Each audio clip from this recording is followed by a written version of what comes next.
Spoštovane gospe in gospodje, lepo pozdravljeni na Študijskem centru za narodno spravo na predstavitvi nove knjige, ki jo je pripravila gospa Marija Velikonja, ki je danes tudi z nami. In sicer je knjiga, ki je striktno dvojezična, slovensko-angleška, govori pa o njenem očetu, našem primorskem vojaku, ki je... Starem očetu. Pardon, ja, seveda. Ja, starem očetu, dobično. Se opravičujem. O Narteju, oziroma Leonardu, oziroma Lenartu Velikonji, ki je bil umorjen, sodno umorjen, ustreljen ob koncu junija 1945 in to knjigo, ki je šla pred kratkim, bomo danes tukaj predstavili. Besedo bom dal spoštovanemu kolegu, tržaškemu rojaku Ivu Jevnikarju, ki je zelo zaslužen, da je knjiga prišla pred vas, spoštovane gospe in gospodje, in je danes tudi tisti, ki bo nekako moderiral današnji pogovor. Ivo, beseda je tvoja. Lepa hvala in lepo pozdravljeni. V dvorani je tudi ena izmed dveh živečih hčerk Narteja Velikonje, gospa Meta, lepo pozdravljena.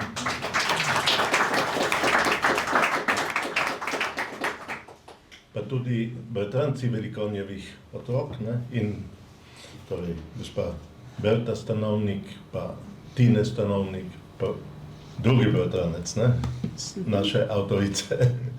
Lepo pozdravljeni tudi vi. Kot rečeno, knjiga je pred nami, zasluga ima izključno Marija Velikonja. Veste, da je Marija Velikonja upokojena odvetnica in preiskovalka pri ameriški zvezni policiji FBI. Borila se je tudi s terorizmom, na protiobveščevalnem področju v Ameriki vsega ne pove, ampak bo napisala spomine, pravi. S Haaškim sodiščem je sodelovala in v Bosni preiskovala najbolj žalostne dejstva o posilstvih, umorih in tako dalje.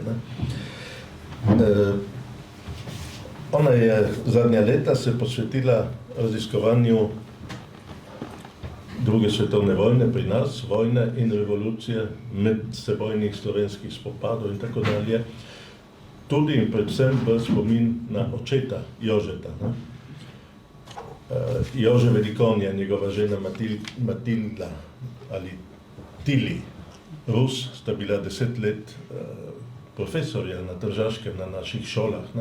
Potem sta se izselila, ko se je Italija vrnila v razpuščeno svobodno tržaško ozemlje in tam je ta družina zaživela.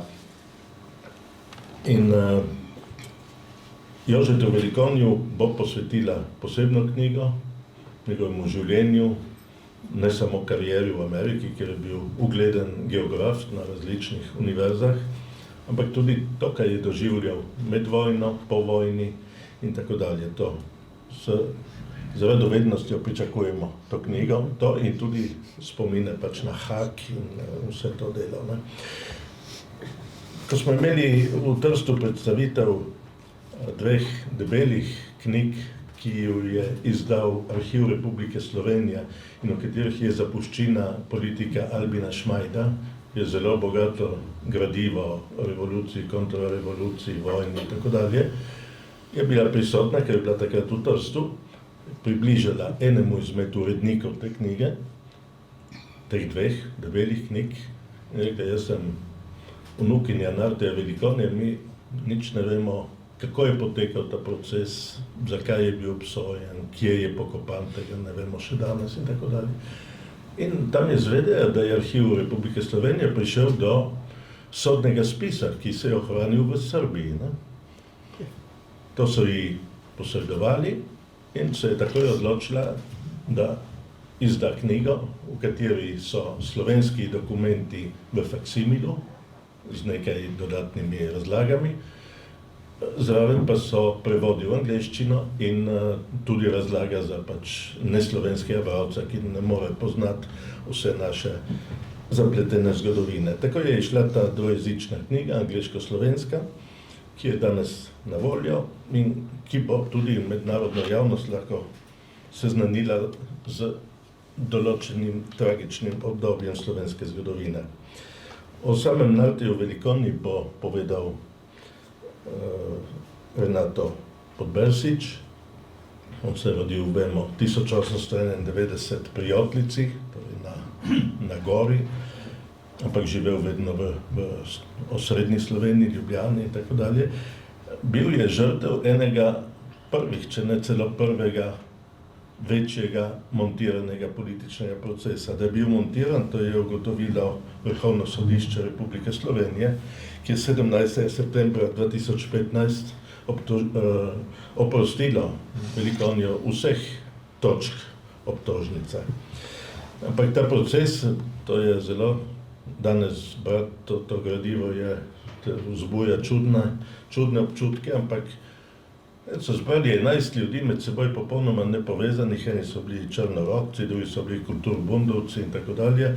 Velikonja je bil edini izobraženec, oziroma bil še en odvetnik, mislim, ampak ki je idejno nasprotoval Osvobodilni fronti in komunistični partiji, in ker so takrat procese tudi prenašali preko zvočnikov in tako dalje, marsikomu so ostali v spomin njegove besede, ki se je dokaj pogumno branil in se ni zatekal v kakšne skrivalnice, rekel sem proti komunizmu, jaz sem katoličan, to je nezdružljivo, in je zaključil zadnje besede, živel Kristus kralj, živijo Slovenijo, nekaj take je.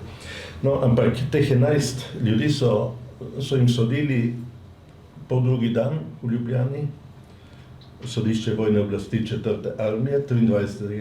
in 24. junija 1945, 11 ljudi obsojenih, vložili so pač prizive in tako dalje. Isti dan, drugi dan je višja stopnja potrdila, tretji dan ustreljeni. Razen enega, za katero je zanimivo, piše, vsi so bili ustreljeni tam pod Golovcem, razen enega, ker ga je na poti prevzel, pove ime in priimek, neki Oznovec, in je bil ustreljen naslednji dan. Kaj mu je delal tisti dan, si lahko samo mislimo, ne? Ampak vsekakor. In piše, da so bili tudi tam pokopani, torej na strelišču direktno, ne? Ampak ustno izročilo pravi, da je bilo potem to leta kasneje prekopano in pozidano, tako da danes je tudi ta skupina in vključno z Nartejem Velikonjo eden izmed tolikih Slovencev, ki nima svojega groba, ne? Tako da se je avtorica poklonila staremu očetu, vsej družini, ker opisuje tudi vse otroke in sorodstvo in tako dalje, kako so, eni so šli po svetu, drugi so bili zaprti, eni so ostali doma in tako dalje. Tako da je eno pričevanje zelo zanimivo in pomembno. Evo. Zdaj bo Renato nekaj poglobil glede Narteja Velikonja, njegovega dela, vemo, da je bil pisatelj in tako dalje. Gospa Alenka Puhar se je z njim ukvarjala, jaz sem poslal kopijo enega članka iz leta 90, ampak verjetno že prej si se s tem ukvarjala, ne? In sploh te take usode posebej zanimajo. In avtorica seveda bo tudi spregovorila, ampak zdaj najprej Renato, prosim. Hvala, Ivo, za besedo in tale imeniten uvod. Spoštovane gospe in gospodje, se boste mogoče spomnili, lansko leto smo že predstavili eno knjigo, ki se tiče Velikonjevih. Tista je bila pa res knjiga od očeta gospe Marije Velikonja, profesorja Jožeta Velikonja, znamenitega geografa. Tudi prestižna nagrada na univerzi v Seattlu, kjer je dolgo časa predaval v zvezni državi Washington, je dejansko poimenovana po njem. Šlo je za korespondenco, urednica knjige je tudi danes z nami tukaj, jo lepo pozdravljam, gospa dr. Rozina Švent.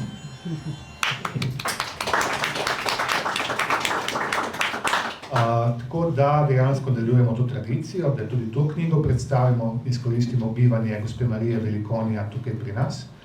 Naj povemo obenem za uvod, da je Narte Velikonja eden od 26 izbranih Slovencev, žrtev komunizma med drugo svetovno vojno, ki so vpisani oziroma za katere poteka zdaj postopek pred komisijo oziroma komisija, ki jo je imenovala Slovenska škofovska konferenca, da bi dosegli čast oltarja, torej da bi bili razglašeni za blažene oziroma pozneje za svetnike. Na tem seznamu je 26 imen in med njimi je tudi Narte Velikonija. Torej, Narte Velikonija je bil literat.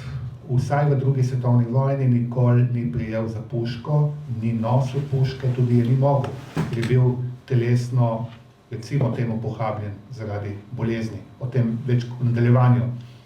Torej, gre za človeka, gre, kot sem uvodoma povedal, za primorskega rojaka, enega številnih rojakov, ki so tukaj ostali po prvi svetovni vojni. Priimek Velikonija je tipičen primorski priimek. Rojen je bil v Dolu pri Otelci, oziroma širše Predmeja. To je tistih trop razseljenih oziroma raztresenih hiš na pobočju Čavna, Golakov nad Ajdovščino, tako da se odpira lep pogled na Vipavsko dolino. In tam je bil rojen, bil je dijak znamenite goriške Staatsgymnasium, nemške gimnazije, državne gimnazije v Gorici, kjer je maturiral leta 1912. Kot zanimivost, v naslednjem letu, 1913, je ta ista prominentna gimnazija v Gorici postala prva slovenska državna gimnazija v Habsburški monarhiji. Zakaj vam to pripovedujem? Da vidimo, v kakšnem miljeju je rasel. Šolal se je s tako imenitnimi sošolci, kot so bili France Bevk, Joža Lavrenčič, Andrej Budal, da naštejemo samo nekatere, ki so podobno kot Narte Velikonija stopali tudi na tla, recimo temu, kulturnega delovanja in pa seveda pesništva in pripovedništva. Študiral je pravo na Dunaju, študij se mu je malo zavlekel zaradi prve svetovne vojne. Že v tistem obdobju dunajskem se je družil z slovenskimi poslanci na Dunaju, zlasti z dr. Antonom Korošcem, ki je bil državnozborski poslanec v Dunajskem parlamentu. In dejansko se potem Narte, ki je bil rojen 1891, maturiral v 1912, fakulteto zaključil, oziroma univerzo na Dunaju pravno zaključil 1918, nikoli ni vrnil na Primorsko. Ostal je v Ljubljani kot približno 70,000 Primorcev, ki so se na tistem razponu po koncu prve svetovne vojne tja do 30 let preselili v kraljevino SHS, pozneje kraljevino Jugoslavijo. Delal je najprej na pokrajinski oblasti, pozneje na banovinski upravi, ukvarjal se v glavnem s socialnimi, kulturnimi, predvsem pa turističnimi zadevami. Oženil se je z Ivanko Jeglič, ki je bila nečakinja škofa Jegliča. Bil je potem tudi, dejansko zadev ga je mrtvoud, danes bi rekli kap, leta 1933, zdravil se je v Zagrebu, potem se vrnil v službo na banovinsko upravo, ampak dejansko nikoli ni več si popolnoma pomogel, kajti na eno stran lahko rečemo, da je ostal paraliziran do smrti. Bil je zvest svojim načelom, bil je zvest svojim besedam in mislim, tudi med drugo svetovno vojno. Ni se pridružil kulturnemu molku, ki ga je zapovedala Osvobodilna fronta. Sodeloval je pri različnih protikomunističnih akcijah. Najbolj znana je morda uredništvo te debele, zajetne knjige, ki je šla 1944, jo je, prosim? 43? Ok, hvala. Bomo pogledali. Ja. Skratka, šlo je za zimsko pomoč, šlo je za neke vrste zbornik, ki ga je on dejansko tudi uredil. Nastopal je na radiju znamenitih protikomunističnih oddajah, mislim, da so bile 4. S tem si je nakopal srd in bes druge strani. Tako da dejansko je bil zaradi svojega protikomunističnega delovanja sredi maja 1945, torej 10. so še praznovali srebrno poroko, skupaj z ženo, imela so 13 otrok, 11. je Ozna aretirala doma, Ivo je že povedal, postavili so ga pred vojaško sodišče 4. jugoslovanske armade, 23. je bila izrečena sodba tej heterogeni skupini protikomunistično usmerjenih Slovencev, ki se znajdejo pred vojaškim sodiščem. In potem naslednjega dne je višje sodišče že potrdilo smrtno obsodbo in 25. junija 1945 so bili ustreljeni na strelišču pod Golovcem. Žal se Narte pridružuje tistej plejadi Slovencev, ki so bili umorjeni med drugo svetovno vojno, recimo Ban Natlačen, Lambert Ehrlich, za katere še danes ne vemo, kje so pokopani. Prejšnja dva, ki sem jih omenil, sta bila umorjena in pokopana, izkopana, baje strani nemških vojnih ujetnikov, odpeljana neznano kam. Tako da tudi danes ne vemo, kje so ti umorjeni rojaki ostali med vojno Narte Velikonija ob njenem koncu, kje ležijo njihovi smrtni ostanki. Z tega mesta si upam trditi, da so še živi ljudje, ki to vejo, ne vem, zakaj ne povedo. Nedvomno je to vedel pred kratkim umrli Zdenko Roter, tega tudi ni nikoli povedal. Upal sem, da bo napisal v eni izmed svojih zajetnih knjig spominov, 3 dele je izdal, pa tega ni zapisal.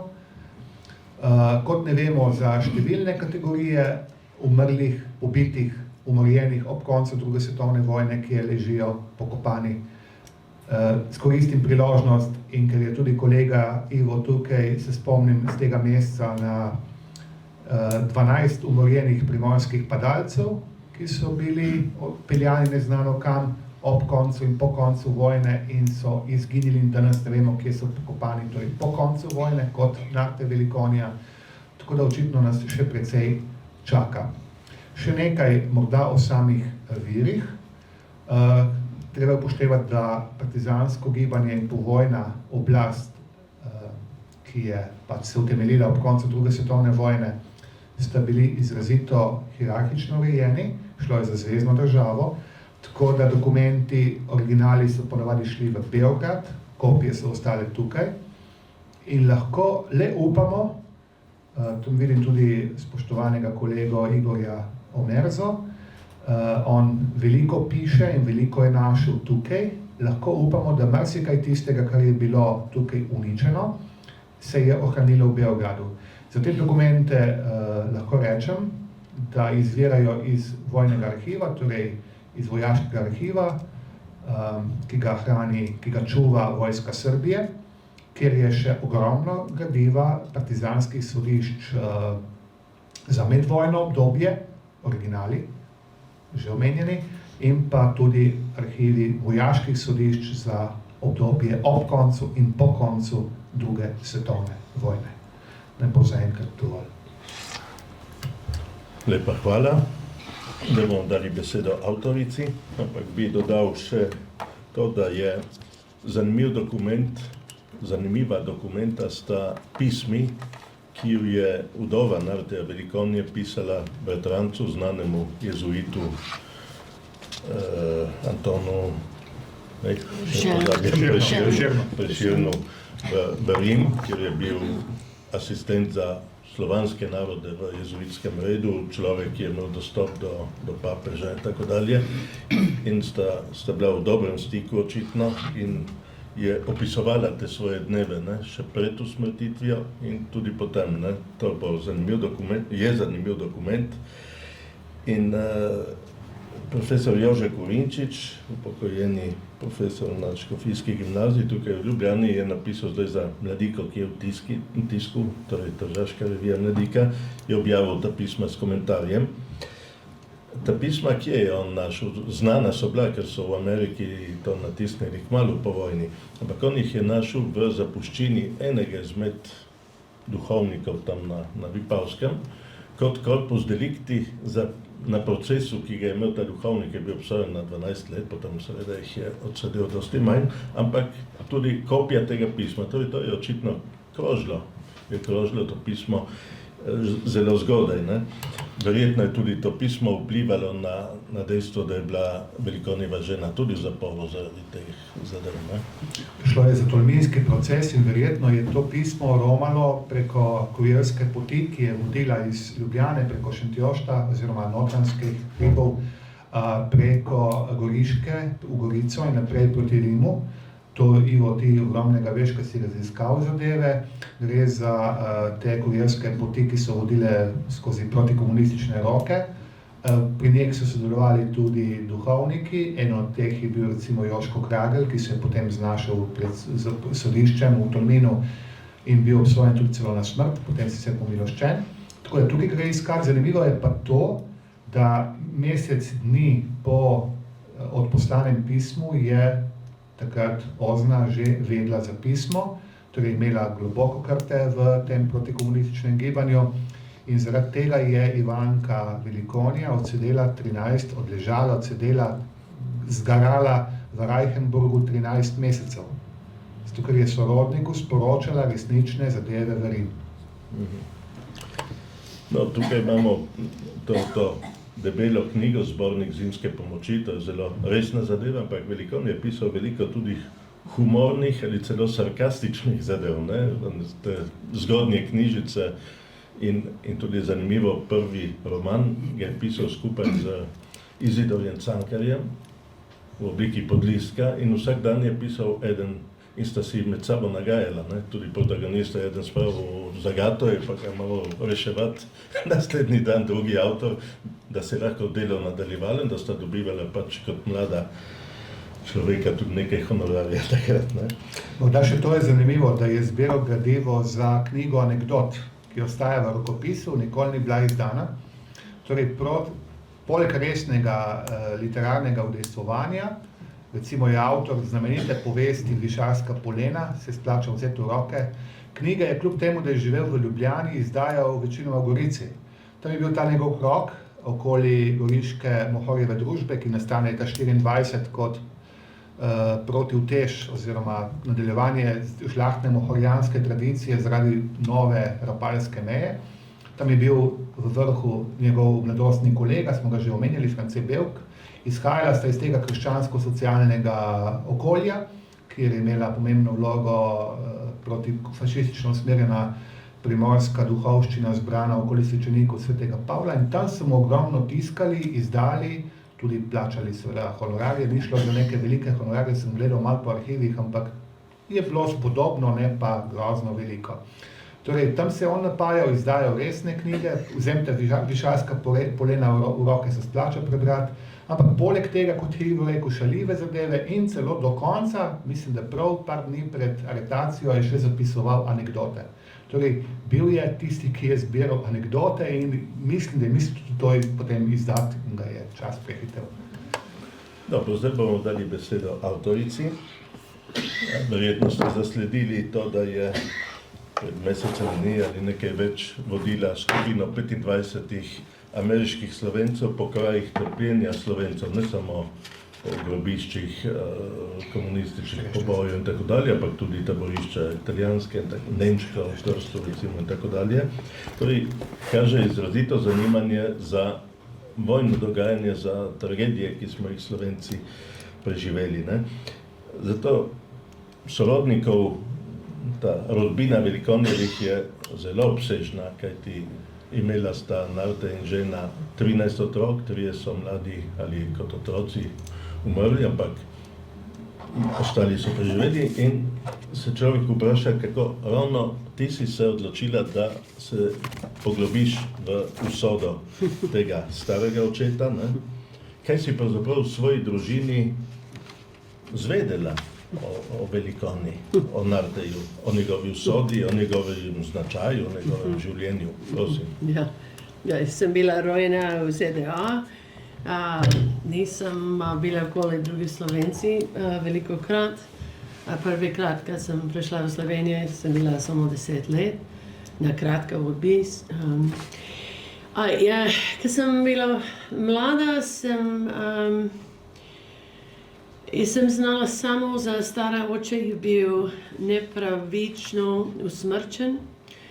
Moja stara mama Ivanka Velikonja je vsake let prišla z nami na počitnice. To je bilo v Belgiji, Washingtonu. Da se je ona preselila v Ameriko v določenem obdobju, ne? Ja, živela v Clevelandu, pa to ni bilo blizu nas. Pa poletje, vsak let, dolgo let je prišla in nikoli govorila od Norte. Vem, da enkrat moj oče je vprašal njo nekaj na oče in ona je samo šla na svoje sobe in nič govorila. Spomnim, da ona je šla v cerkvo 6 zjutraj vsak dan. In zdaj razumem, zakaj. Zakaj sem pisala te knjige, druge knjige, je samo za moj poklic. Vse svoje poklicno življenje sem delala na področju pravosodja in človekovi pravic. Imam izkušnje, strokovno znanje in željo, da se doseže pravice. In zato, kako ne bi delala na te vprašanje.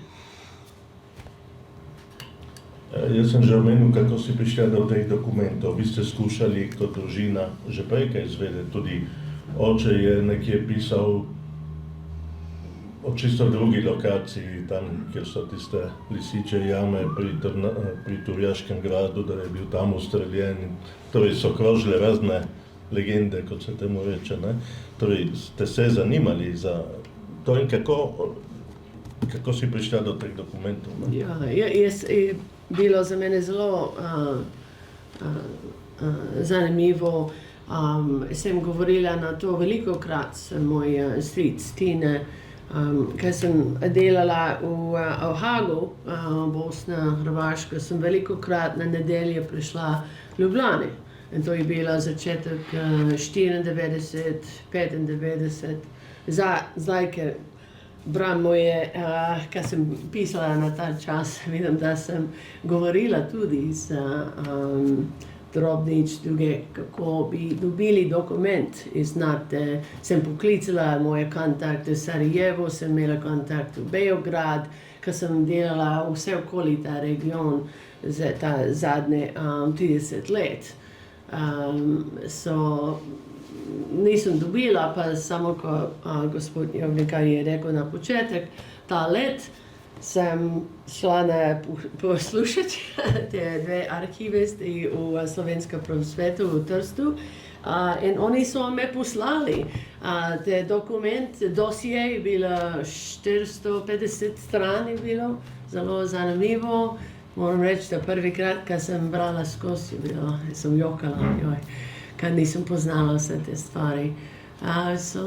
Sem imela dokument, sem rekla, moram pisati knjige na to. To je bilo. Hvala, potem se bomo vrnili še, bodo gotovo kakšna vprašanja in damo besedo gospe Lenki Puhar, ki se ukvarja s takimi težkimi zgodbami, ampak z Velikonjo pa že nekaj časa, ne? Že bi lahko pogledali precej nazaj v leta. Ja. Dobar dan vsem. Hello. Vesela, da lahko rečem nekaj besed o enem spoštovanja vrednem človeku, ki je doživel eno izrazito kruto in grdo usodo. No, mene je začel zanimati zaradi nekoliko nenavadnega razloga, oziroma vam se bo večini zdel nenavaden. Jaz sem se nekaj let ukvarjala z zgodovino otroštva na Slovenskem v 19. stoletju. Objavila sem o tem knjigo, ki je išla leta 82. Sem se ukvarjala z raziskovanjem otroških usod. In potem, ko je ta knjiga išla, torej leta 82, se mi je vsake toliko časa zgodilo, da mi je kdo rekel, a to poznaš, pa ono poznaš, pa tako. In tako, skratka, me je nekdo opozoril na nekega Narteja Velikonjo, ki je napisal in objavil knjigo z naslovom Otroci. In sem si to knjigo našla v nekem antikvariatu in bila prav presenečena, kaj vse zanimivega, vešče napisanega, s humorjem, z eno simpatijo, občasno v enem takem lahkotnem pripovednem tonu je ta meni neznani pisatelj napisal. No, ko sem se začela zanj zanimati, sem seveda hitro ugotovila, da sodi v tisto kategorijo ne oseb, unpersons, kot je izumil izraz George Orwell, ki je moja, kot veste, velika ljubezen. In mene so ti ljudje, ki so bili sistematično izbrisani ne samo iz življenja, ampak tudi iz javnega spomina, so me posebej zanimali. Tisto, kar je skrito, se mi zdi posebej vredno iskanja in opisovanja. No, poleg tega, da je napisal fajn knjigo o otrocih, o otroštvu, sem vedela pač, da je bil zelo hitro zaprt in ustreljen, o tem se je nekaj malega govorilo. In dejstvo, da so enega človeka, ki je bil invalid, se pravi hrom na polovico telesa, tako kruto obravnavali in tako neusmiljeno pokončali, je bilo samo po sebi meni grozljivo, pa seveda mojim sogovornikom, ki so o tem kaj vedeli. Druga nenavadna stvar je bila pa ta, da je bil kot vojske nesposoben pred vojaškim sodiščem za stvari, ki nimajo z vojsko in agresivnostjo in tem nobene zveze. Skratka, bil je obsojen na smrt zaradi verbalnega delikta. No, ta tema je postala posebej zanimiva leta 1988, ko so, kot mogoče se še spomnite, zaprli Janeza Janšo in sicer in ga postavili pred vojaško sodišče v odboru za varstvo človekovih pravic, ki je bil sprva odbor za osvoboditev Janeza Janše, smo se o tem veliko pogovarjali in je bilo to ena ključnih točk, ki smo jih režimu očitali, da se civilnih oseb pač ne daje pred vojaško sodišče v eni normalni, civilizirani državi, ki nima ni v izrednem vojnem stanju. Zdaj, potem o Narteju, njegovi literarni usodi in človeški usodi sem napisala članek 2 ali 3 in za beleženje dogajanja in za zgodovino je verjetno zanimivo to, da mi je neki bralec, ki je hotel ostati anonimen, torej ni se podpisal z imenom, priimkom, samo z eno izmišljenim imenom, mi je poslal članek, v katerem je potrdil, da je bil v ekipi, ki je streljala in ustrelila eno skupino ljudi, med njimi tudi Narteja Velikonjo. No, to pismo sem potem objavila v Delu, en literarni zgodovinar je ta članek uporabil delno v svoji knjigi, Literarnem atlasu, no in vam bom en krajši odlomek iz tega prebrala. Torej, ta mož, ki je napisal to pismo, to pomembno pričevanje, očitno gre za eno izredno redkih pričevanj o tem, kako so potekale eksekucije, zato vam bom to prebrala, je rekel takole, da je bil v Knoju, to je Korpus narodne obrambe Jugoslavije, se pravi enemu delu vojske, in da so jih poklicali oborožene na Miklošičevo cesto v Ljubljani. Tam smo na dvorišču že videli kamione in nekaj ljudi v uniformah. Začeli so z ukrcavanjem obsojencev, katerih pa nisem poznal. Med njimi je bila tudi ena ženska. Niso bili vklenjeni, ko so bili na kamionu, je nekdo ukazal, da se posedajo ob stranicah kamiona, mi smo pa morali stati oboroženi med njimi. Kamioni so odpeljali iz zaporov na Miklošičevi in prišli do strelišča na Rudniku v Ljubljani na Dolenjski cesti. Tam so kamioni zapeljali na teren strelišča, kjer je bila nekako 30 do 35 metrov od središčnice strelišča izkopana jama, cirka 3x3x2 metra, pomaknjena 4 metre cirka v desno. Ko so kamioni prišli na strelišče, sem slišal pogovor med nekim moškim in mojim predpostavljenim. Naredite mi uslugo in preberite mojo knjigo, Višarska polena. Ta mu je odgovoril, bom. Ker smo bili doma naročeni na Slovenske večernice, sem to knjigo poznal in sem vedel, da govori pisatelj te knjige, gospod Narte Velikonja. Nas so razpostavili okoli po terenu, da smo varovali teren.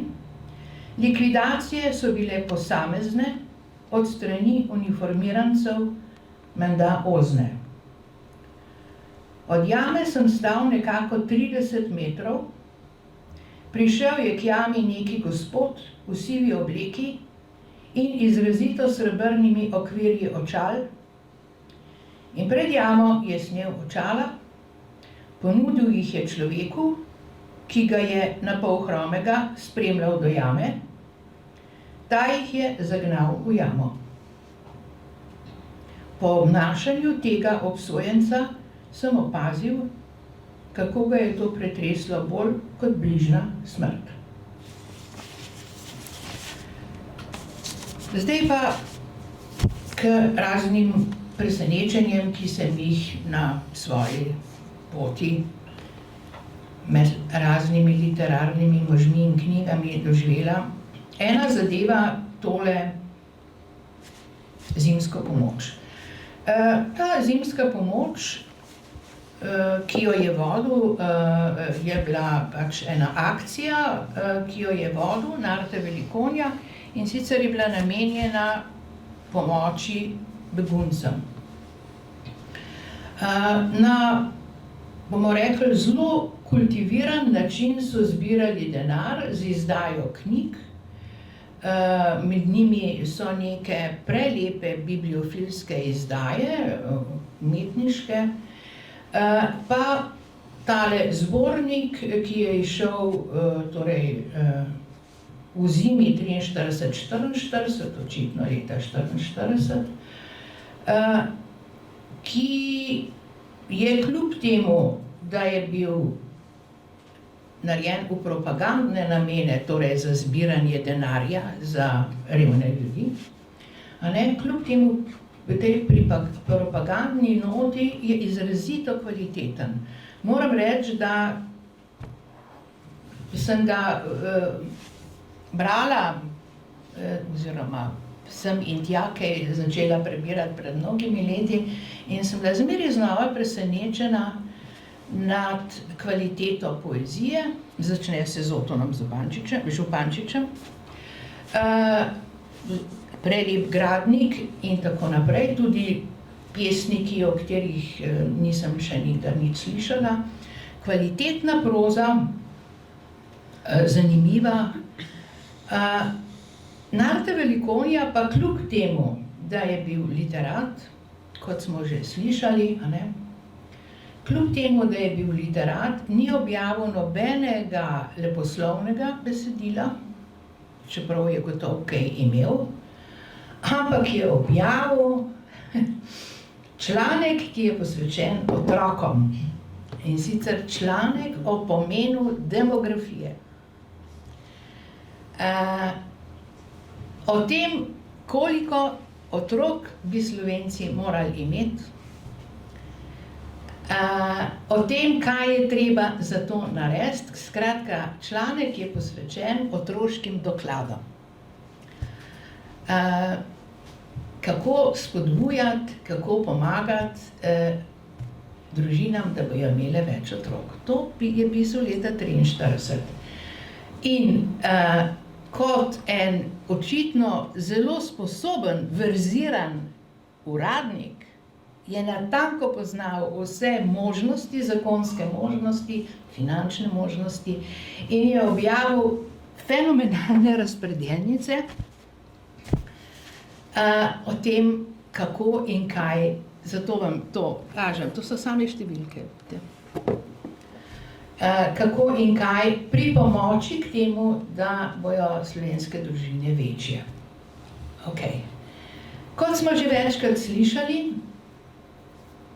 je tudi sam zelo veliko pripomogel k temu, torej s 13 otroki, od teh so 3 umrli. In ti otroci so sem in tje tudi nastopili, da so v živo demonstrirali pomen materinstva, varnega in lepega otroštva in tako naprej. Na materinski dan, konec 30 let, je prišlo 9 otrok Velikonja, slovesno oblečenih in razpostavljenih. Ne boste nič videli, ampak to je ta vrhne stopničke so Velikonje. Ta fotografija, na kateri so 3 fantje in 6 deklet, pravi takole: živa materna lestev v simboličnem uvodnem prizoru v to proslavo, ki ga je izvajala skupina 9 otrok znanega pisatelja Narta Velikonje. Kaj so recitirali ali pel ali oboje, ne piše, tako da tega ne vem, je pa zelo, zelo ganljivo. Zdaj pa še nekaj malenkostnih opomb k temu, kar ste že slišali. Ni bila zaradi pisma, ki ga je pisala, obsojena samo Ivanka, to je žena Narteja Velikonje, ampak tudi njegova najstarejša hčerka, to je Mija. Mija je bila, mislim, da aretirana še pred svojo mamo. In sicer zakaj, kaj je bil nek delikt? V Rim je napisala pismo o tem, kaj se je zgodilo z njihovo družino. Torej, bila so baje, tako mi je pripovedovala, pač dejstva o tem, da so očeta zaprli in da so se znašli v težkem položaju in kdo je še živ in kdo je mrtev. Mija Velikonja je bila ena od pričevalk, ki sva jih z Majo Weiss poiskale, ko sva delali film o Angeli Vode.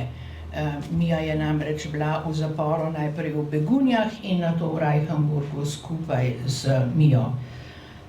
Očitno nekaj časa tudi z Ivanko, z mamo. No, teh tipov obsodb je bilo zelo veliko. Jaz sem jih kar nekaj videla, pa nisem strokovnjak, specialist za to področje. Spomnim se ene preproste kmečke ženske tam iz Bizovika, ki se je zagovarjala, da ona ni vedela, da je prepovedan pisati v tujino. Okay. In tako naprej. No, zanimivo mi je bilo tudi srečanje in druženje med Izidorjem Cankarjem in Nartejem Velikonjom.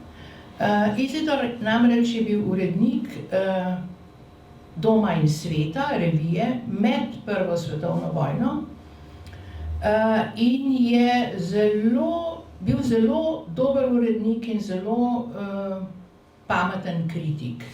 Skratka, znal je spodbujati ljudi, ocenjevati njihove tekste, jih usmerjati, Skratka, ta uredniški posel je opravljal zelo kvalitetno in je revija, predvsem po njegovi zaslugi, izredno napredovala.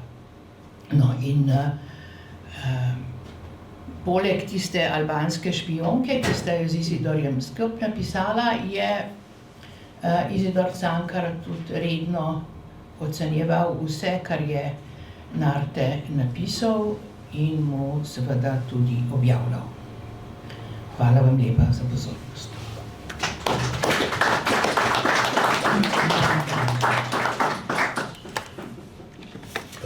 Ko smo že govorili, lepa hvala seveda, ko smo že govorili o zborniku Zimske pomoči, še en znanec, ki je že večkrat nastopal tukaj v prejšnjih letih, je sodeloval pri tem podvigu Zorko Simčič, ne? In je tudi napisal svoje spomine o Velikoniji. Kajti lik Narteja Velikonije je potem živel v emigraciji, ne? Ustvarjalci, še preden je bila ustanovljena, ampak to bo tam gospod Fink morda kaj dodal, preden je bila ustanovljena Slovenska kulturna akcija, so ustanovili pisateljsko družino Narteja Velikonije in izdali tudi eno knjižico, eno antologijo svojih zapisov, ne. Potem je pa kulturna akcija izdala knjigo Ljudje Narteja Velikonije in spremno besedo je napisal sin Jože, avtoričin oče, ne? In piše, šele v zrelih letih sem spoznal očeta in razumel, kdo je bil. Kajti kot otroci, hrom oče, ki se ni mogel igrati. Smo mu dali napisati prosti spis in smo dobili cvek. In šele zdaj, v zrelih letih vidim, kakšnega očeta smo imeli, ne? No, potem je šla druga knjiga še, ne? Zanke. In tudi Goriška mohorjeva družba je skušala vzdrževati to tradicijo goriško in tako dalje, ne? Ne nazadnje s knjigo, ki je bila prej omenjena o Jožetu Velikoniji, ne? Zdaj bi predlagal, če ima kdo tukaj še kaj dodati temu, kar je bilo že povedano, drugače predamo takoj besedo udeležencem. Renato, bi ti kaj dodal še? Ne, zgolj to, da kolegici odgovorim, 44 je išel 100%. Ja. Tako je natisnjeno. Je pa zima, je pa ta zima. Ja. Torej, med knjigami ne smemo zamolčati tega, da tisti njegovi antikomunistični radijski govori so šli knjigi Malikovanje zločina. To je bila težek kamen v obtožnici, ne? Je tudi v aktih ohranjeno z rdečimi podčrtavami in klicaji in tako dalje na sodnem spisu. Pravzaprav to je neka vrsta smrtna obsodba, ki si jo je sam napisal, ne? Simbolno. Ja. Tako, prosim, če bi kdo kaj dodal. Kako ste prišli do arhiva v Beogradu? Namreč tukaj nekako velja prepričanje, da je en arhiv v Beogradu, ki je zaprt in se v bistvu njega ne more priti. Kako ste vi uspeli s to prošnjo? Lahko odgovorim. Ja, Zelo preprosto. Arhiv Republike Slovenije že nekaj let, mislim, da je že desetletje, izvaja evidentiranje gradiva, ki se tiče Slovenije v različnih zvezdnih, nekdanjih zvezdnih, zdaj srbskih arhivih. Gre za projekt, ki ga izvaja večje število arhivistov, tudi vodijo, predpostavljeni iz Arhiva Republike Slovenije. In eden od arhivov, v katerem so bili najdeni ti dokumenti, je arhiv vojske Jugoslavije, oziroma danes arhiv vojske Srbije, ki se nahaja v vojašnici na Žarkovu, to je 12 km približno iz centra Beograda, ker je pa težava v tem, da vam pokažejo tisto, kar oni hočejo. Zakaj to pripovedujem? Bil sem parkrat z njimi pri tem evidentiranju gradiva in pričakovali bi, da Jugoslavija, ko razpade kot zvezna država leta 1991, da bi Slovenija po defaultu dobila gradivo, ki se tiče Slovenije, ali pa je delo zveznih organov. Analogijo vzpostavljam z razpadlo Češko-Slovaško, ker so Čehi Slovakom izročili vse gradivo, ki se tiče originala za Slovaško, to je še slovaških organov, in čez zveznih češko-slovaških organov je šlo pa kopije v Bratislavo. To je civiliziran, normalen pristop k reševanju arhivske problematike.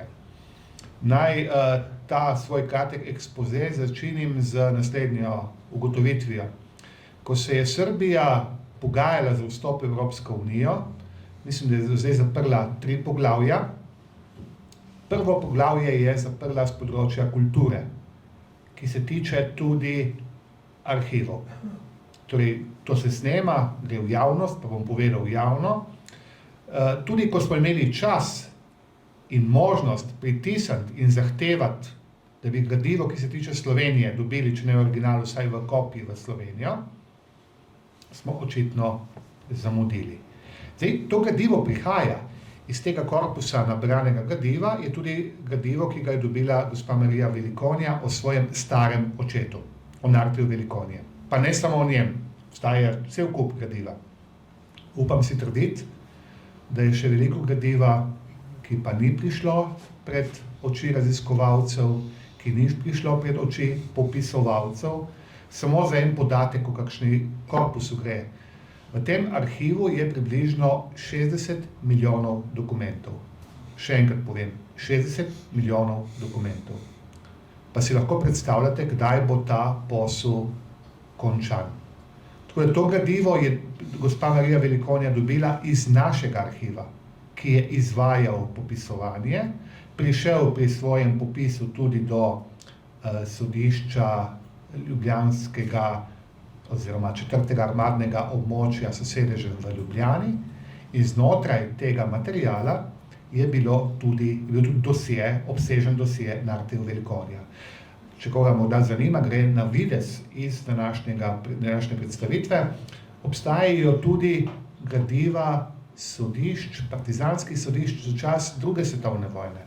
Torej, po vzpostavitvi partizanskih sodišč v letu 1943 se vzpostavlja partizansko sodstvo, ki producira enormne količine materijala in tam so tudi sodbe vojaških sodišč, partizanskih organov med 2. svetovno vojno v arhivu v Beogradu, vojaškem arhivu, v tem primeru v Beogradu. No, pa mene vseeno zanima, gospa Velikonja, kako ste prišli do tega, oziroma so vam pomagale te zveze, ki ste jih imeli kot tožilka oziroma kot članica iz Haga? Ja. Jaz nisem šla v Beograd za to. Jaz sem dobila iz arhivist. Dobila je popise, ki so jih naši arhivisti, slovenski, popisali v Beogradu. Iz tega korpusa je bil tudi zajeten korpus gradiva o Nartiju Velikonju. Še kdo, prosim? Evo, hčerka. Dajte Eva hčerka samo mikrofon in damo gospa Meta Velikonja, prosim. Najprej bi se rada vsem zahvalila, da ste prišli. Častili spomin na moj očet. Bil je zatiran. Se spomnim, se ga nismo smeli. Zato vam najprej iskrena hvala. Letos je pač 80 let od njegove smrti in sem to zadevno še bolj občutljiva. Moj oče je bil krasen človek. Imeli smo ga zelo radi, samo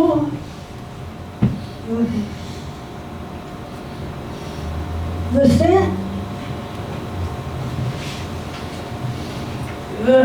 vsi smo, pač še vsi, nekako smo skušali ohranjati njegov, oziroma ohranjati spomin na njega. K sreči je bila zato na razpolago revija Zaveza, kamor je moj brat Tine, ki je bil predsednik, zveri kakšen članek napisal in mislim, da nobenem članku ni pozabil pomeniti tudi očeta. Sprožila pa je, oživila pa je spomin na našega očeta ob njegovi stoletnici rojstva gospa Alenka Puhar, ki je v književnih listih v Slovenskem poročevalcu napisala o njem članek. Hvala lepa še enkrat. Takrat, to je bilo leta 91, 1908.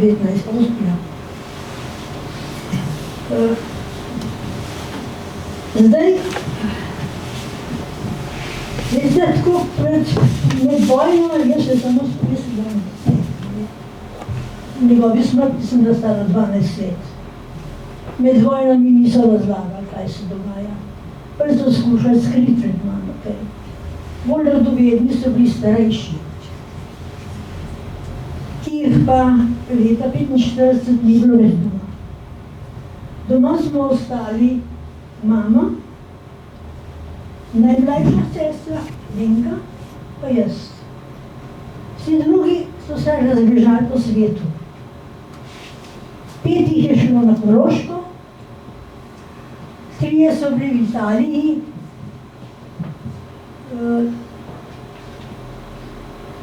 in mijo so,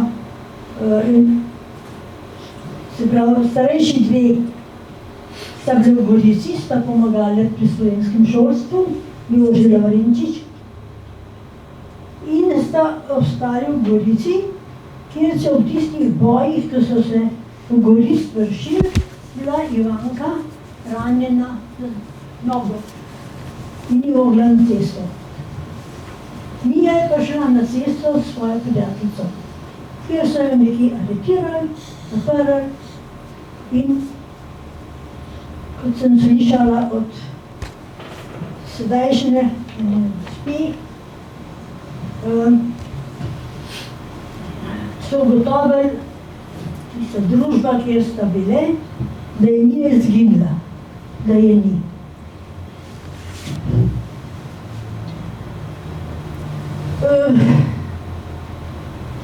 Leta 45, 10. maja, smo praznovali srebrno roko. To je bilo slabo, žalostno praznovanje. Bili smo samo mlajši 2, Lenka pa jaz, pa mama, pa oče. Nekako sem čutila, da je veliko stvari narobe. Nismo kamor šli, ker me je bilo nevarno hoditi po cesti, po ulicah. Ljubljane takrat, leta 45. Čakali smo, pravzaprav kaj bo, pravzaprav ne čakali. Oče je nekaj urejal svoje papirje. Šele potem mi je nekako bilo jasno, da je urejal svoje spise še, ki jih ni objavil, zaradi kulturnega molka. Marsikaj je napisal, pa ni bilo objavljenih. On je vse to urejal in je uredil to posebno mapo ljudje. Po mojem je on to takrat urejal in urejal tudi dokumentacijo zimske pomoči. In ko je Lenka vprašala, kaj pa delaš, ker je kurno nekaj, ne? Stalno smo zažigali. Tiste 3 dni smo sežigali. In zakaj pa to sežigaš? Ja, da ne bojo pošteni ljudje trpeli krivice.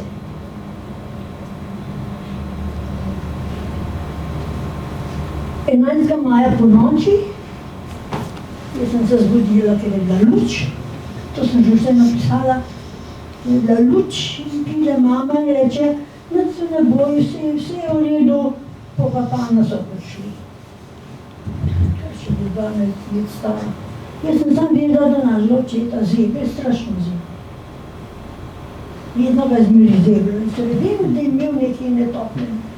To so take traparije, no, ampak da ga zebe. Jaz vem, da sem mu ravno zakrpala nogavice, da bo imel tople nogavice. Tako, ne da videla, da bo me bojati. In sem tistem hipu šla iskat tople nogavice, da ga ne bo zeblo. Potem so ga odpeljali, tudi da se nisem uspela posloviti od njega. Tako smo ostali sami, zapečatili so nam sobe, kjer so bili starejši, kjer so bivali starejši in čakali, kaj bo. Mene so kasneje vprašali, a mi kaj skrbeli, Ne, sem bila premlada. Jaz nisem razumela, da bi morali skrbeti. Mama je skrbela, mene ni. Pa so pa iz časopisa zvedeli, da bo sojen. Sodbe ni sodbo, nismo šli pred sodišče. Bali smo se, da nas bojo napadli. Mama nas je, mene in Lenko poslala po gospe Heleni Rimc, na Kersnikovo ulico, da nas je nekje tudi pred sosedi, no, Firči in tako naprej, varovala. Zvečer smo se pa dobili v stolnici,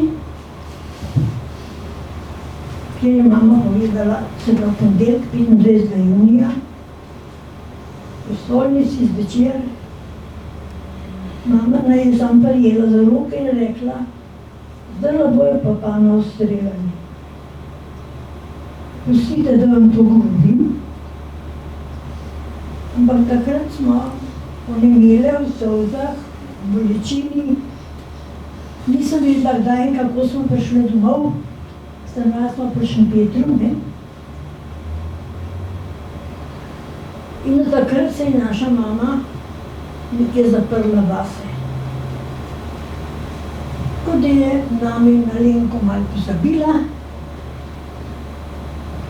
Ona Lenka je bila stara 9 let, jaz 12.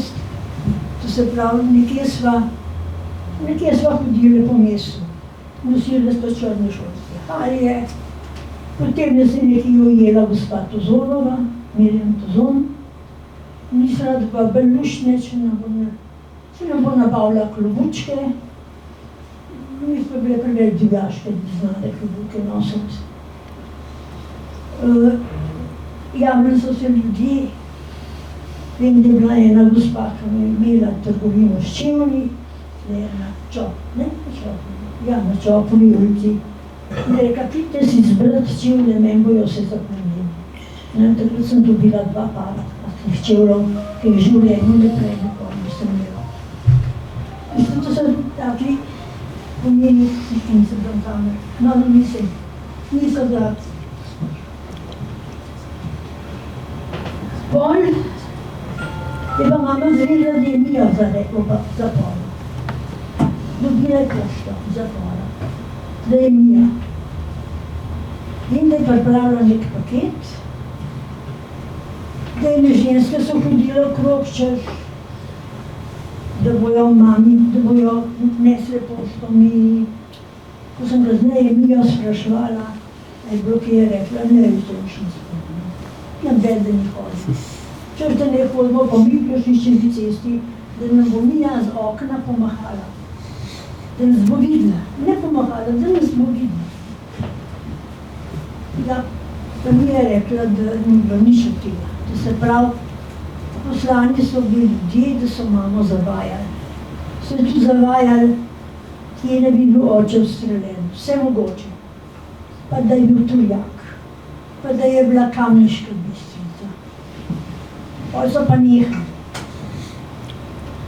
Šele, ko je gospa Alenka Puhar objavila tisto vest anonimnega, smo zvedeli, da je bil streljen v strelišču v Dolenjski cesti. Hvala še enkrat. Hvala tistemu. Je bila pa že samostojna Slovenija, ne? Ja, to je bilo leta 90, ja, ni bila še samostojna, bila je pa že demokratična, rečemo. Ja. In samo to bi še rada popravila gospoda Podberšiča. Moj oče je objavil 2 knjižnici zbirke anekdot, če tega ne veste. Nisem vedela. So objavljene. In če me zanima, jaz jih še imam. Hvala. In jih včasih rada preberem, ker so zelo luštne, zelo duhovite, ker so anekdote o znanih Slovencih. Tudi jaz ne. Anekdote o znanih Slovencih. Meni se je zmeraj zdel najbolj tak duhovit, tako zvani cerkveni račun, kjer piše, kako je mater Božji kiklo zašil, nebo očistil ptičjega blata, rdeče morje očistil ptičjega blata in take je bilo. Hvala lepa, da ste me poslušali. Hvala lepa, da ste prišli. Moram se zahvaliti tudi Betki, moji sestrični, imamo nečaku, Petru, ki je prišel.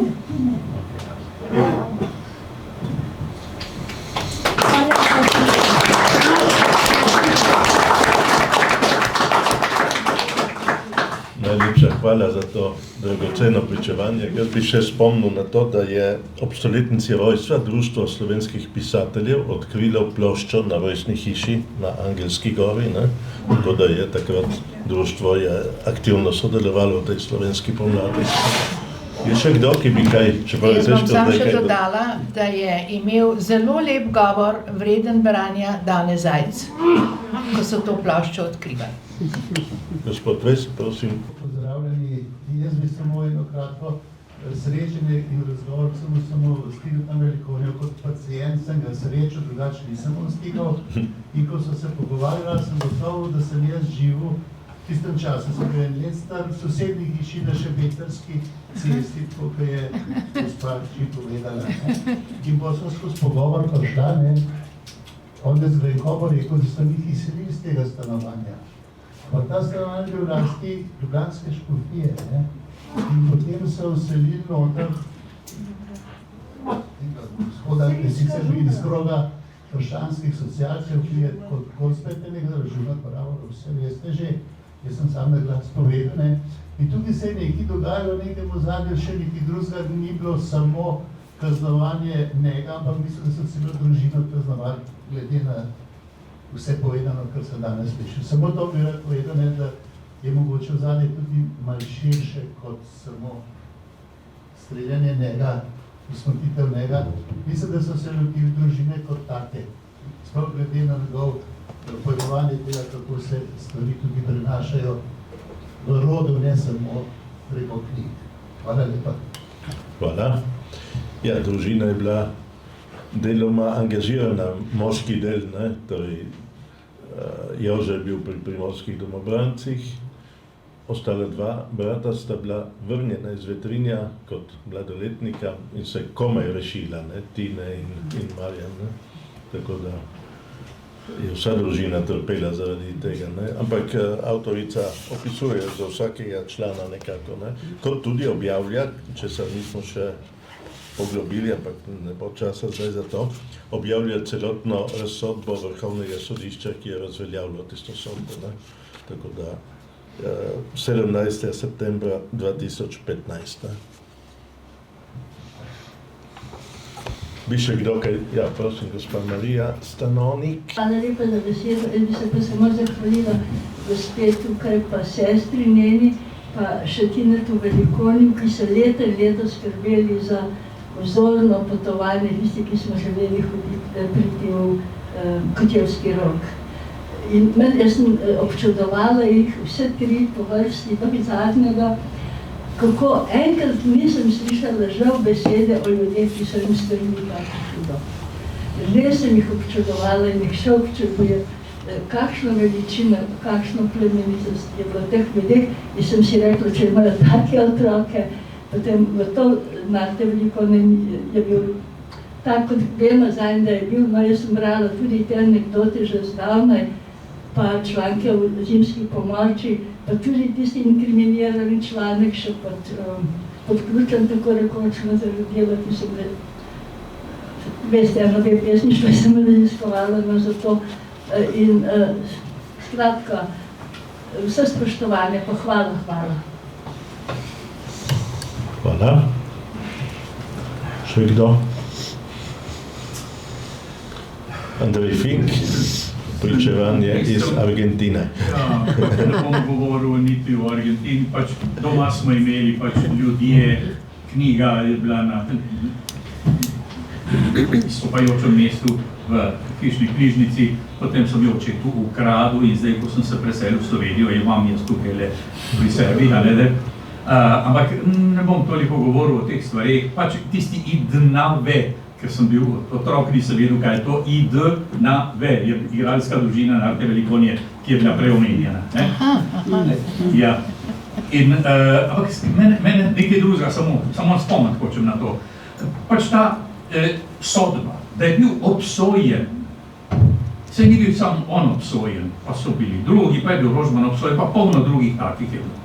Jaz se spomnim pred 2 letoma, ko je bil nek simpozij, če se ne motim na Novi univerzi, pa je gospa Tamara Gliser-Pečar govorila tudi o simpoziji, namreč o kočevskem procesu.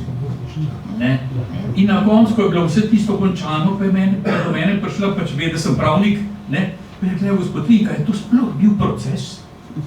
Ja, sem rekel, da po mojih absolutno normalnih pojmih, absolutno ne. To ni bil proces. To je bil, milo rečeno, cirkus. To je bilo čisto nekaj političnega. To ni bilo pravno dejanje, ampak je bilo absolutno politično dejanje. Najboljši dokaz je pa to, da po demokratizaciji Slovenije, da je Vrhovno sodišče veliko teh procesov, vsaj tisti, ki so bili začeti, pač anulirala. Najboljši dokaz. Zadeva je torej v tem, kot zaključek. Velikokrat se tukaj govori, običajno je reči izvensodni poboji. Ja, kaj pa, če bi bili sodni? Na te Velikonje je bil sodno ubit, ustreljen. Drugi tisoči so bili pa brez tega cirkusa ustreljeni. Ja, če bi bilo sodno, bi bilo to kaj manj hudo kot tisti, ki so bili izvensodno. Zato sem jaz sklenil, da bom predlagal, tukaj sem zdaj prvič, da tisto besedo izvensodni poboji opustimo. Bili so poboji, kratko malo bili so poboji, s cirkusom ali brez cirkusa. Bili so poboji proti revolucionarjev in ljudi, ki niso bili v skladu s tistimi revolucionarnimi načrti in dejanji, ki jih je potem zgodovina že povozila, čeprav žal še ne popolnoma, ampak tudi to se bo zgodilo. Oprostite, hvala lepa. Hvala. Hvala vsem, ki ste prišli na današnjo predstavitev. Vam želim en lep dan. In pa, če bi želeli še kaj vprašati, bodi si gospo vnukinjo današnjega protagonista, bodi si Iva Jevnikarja iz Trsta, bodi si publicistko Alenko Puhar iz Ljubljane ali pa mene iz Gorice, tako da smo vam na voljo še po sami predstavitvi, na neformalnem pogovoru, sicer pa lepo se imejte in lep dan. Hvala.